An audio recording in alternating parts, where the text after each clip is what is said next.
nè con nào. Bụi. Asesino. Wow, so cool. Tao nè và có chỉ score bong sạch PK nè đại lên một bài nè và có chỉ score lấy tao môi bị FP bị có thay tao như dạng này chẳng tao.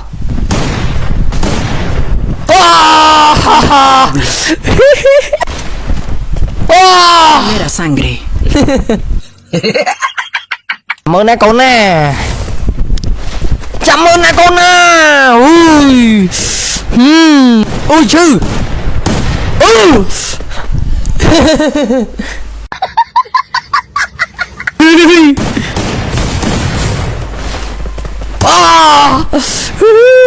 Mẹ bình ta môi tên. Primera sangre. Bình ta một ngọt.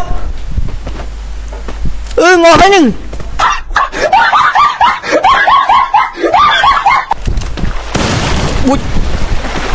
Bụi. Ta vậy bình ta nè. Primera sangre. Quay yêu gì mù ra cả mè nu chạy là đó bó đây ba chu sẽ cá ra kia để cu. Nè có đấy. Asesinato doble.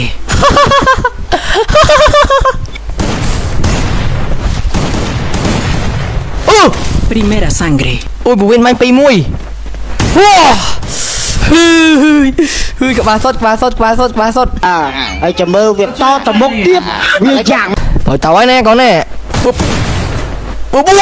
Asesinato doble. anh mà cả ba bốn luôn lấy. Wow, so cool. Primera sangre. Mui tiết đại được tê. Why you chín mù. Wow, so cool.